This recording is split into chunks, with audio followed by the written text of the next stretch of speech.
सभी साथियों को नमस्कार दोस्तों, स्वागत है आपका अपने YouTube चैनल में। दोस्तों आज का जो हमारा टॉपिक है बहुत इंपॉर्टेंट टॉपिक है, इसको आप ध्यान से समझिएगा और अगर कोई सवाल हो तो आप मेरे से कमेंट करके पूछ लीजिएगा। हम एक ऐसी सोसाइटी में रह रहे हैं जिसमें हमें बहुत कुछ फेस करना पड़ता है।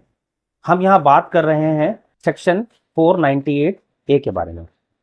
हम जैसा जानते हैं कि 498 का कितना मिसयूज किया जाता है। अगर ये सेक्शन सही लगाया जा रहा है, आरोप सही है, तो सज़ा भी होनी चाहिए, मगर हमें ऐसा मालूम है कि ये 60-65% जो है मिसयूज किया जा रहा है सेक्शन को। अगर लड़की वाइफ अपने हस्बैंड से सेपरेट होना चाहती है तो उसके पास सेपरेट होने के अलावा यानी डिवोर्स के अलावा कई ऐसे सेक्शंस हैं जो वो फाइल कर देती है,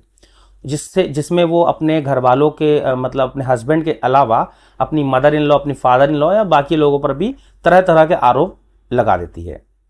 अब 498A जब लगता है तो उसके साथ बहुत सारे सेक्शंस और भी लग जाते हैं, जैसे कि मेंटेनेंस चाहिए, 323 की मेरे को इंटेंशनली हर्ट किया गया है, वायलेंस किया गया है मेरे साथ,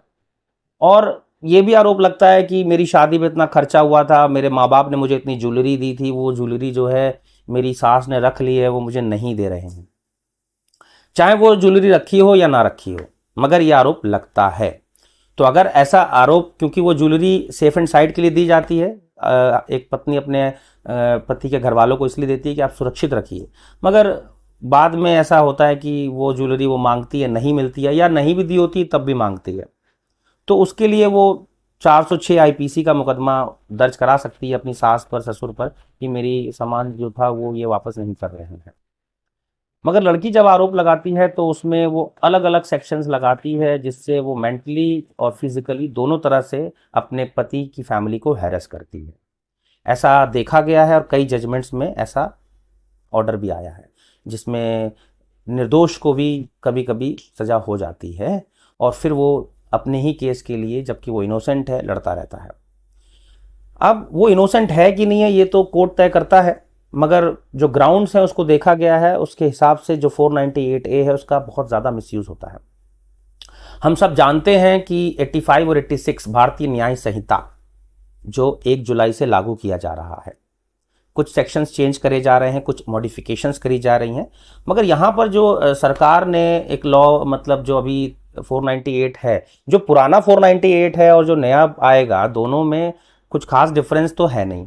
दोनों को मतलब जो पहले उसमें ड्राफ्टिंग थी वही सेम ड्राफ्टिंग इसमें है, थोड़ा बहुत हो सकता है मॉडिफिकेशन हो। तो जब ये सुप्रीम कोर्ट में एक नया ऐसा जजमेंट देखने को मिला, जिसमें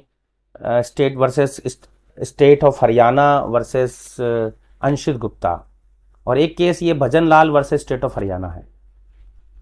आप बोलेंगे तो इसका मैं आपको केस नंबर दे दूंगा, तो आप जाकर के सुप्रीम कोर्ट के जो जजमेंट हैं वो आप एक बार देख सकते हैं, उसमें जो प्रेयर्स करी गई थी वो आप देख सकते हैं। तो उसमें सुप्रीम कोर्ट ने सरकार से भी यही बात बोली और जो गवर्निंग बॉडी है उनसे भी यही बात बोली, और इसका जो जजमेंट की कॉपी है वो भी ये भेजी गई है होम मिनिस्ट्री में कि इसको एक बार रीड आउट करा जाए। तो सुप्रीम कोर्ट का साफ साफ कहना ये है, या तो इस सेक्शन को ही डिलीट कर दिया जाए क्योंकि इसका इतना ज़्यादा मिस यूज़ हो रहा है, जैसा कि ये भजन लाल वर्सेस स्टेट ऑफ हरियाणा के मैटर में देखा गया था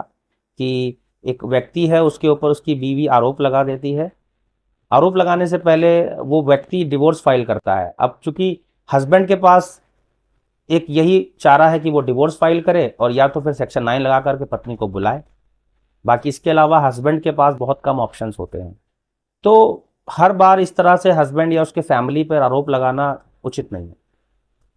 तो सुप्रीम कोर्ट ने साफ साफ ये बात बोली है इस ऑर्डर में, इस जजमेंट में आप देख सकते हैं जाकर के, कि कई सारे झूठे आरोप लगाए जाते हैं। तो एक व्यक्ति पर जब इस तरह के झूठे आरोप लगाए गए, जब उसने सोचा कि चलो मैं तलाक ले लेता हूं अगर हमारी इनकी नहीं बनती है, और पत्नी को लगता है कि अब ये तलाक लेगा मेरे से तो कहीं ना कहीं उसका ईगो हर्ट होगा, तो वो तलाक के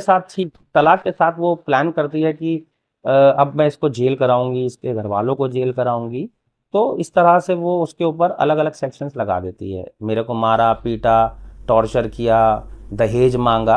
एटसेट्रा एटसेट्रा। तो जब ये सारे सेक्शंस लग जाते हैं उसके ऊपर, तो उसके बाद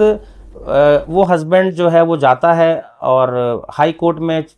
अपील करता है कि इसको क्वैश किया जाए क्योंकि ये गलत आरोप लगाए हैं, मगर हाई कोर्ट साफ साफ मना कर देता है। तब ये मामला आता है सुप्रीम कोर्ट में। सुप्रीम कोर्ट जब इसको वेरीफाई करता है, पूरा पास्ट चेक करता है, दोनों को रिलेशनशिप के बारे में चेक करता है, तो उसको लगता है कि ये बिल्कुल सरासर आरोप लगाया गया। तो तब जा करके सरकार को ये बात बोली जाती है, पार्लियामेंट में भी मतलब इसकी जो कॉपी दी गई है, बोला गया है उनसे कि इस तरह अगर या तो आप इसको जब आप 1 जुलाई से ये लागू होगा, फोर्सफुली लागू होगा या फिर लॉ में आ जाएगा, तो या तो इसमें मॉडिफिकेशन करा जाए, 85, 86 भारतीय न्याय संहिता में कुछ ना कुछ मॉडिफिकेशन करा जाए जिसमें कुछ बातें हस्बैंड के फेवर की भी हों, और या फिर इसको डिलीट किया जाए। अब ये मॉडिफिकेशन होगा नहीं होगा या लागू होगा, वो जैसे भी होगा वो मैं आप तक अपडेट पहुंचाऊंगा। मगर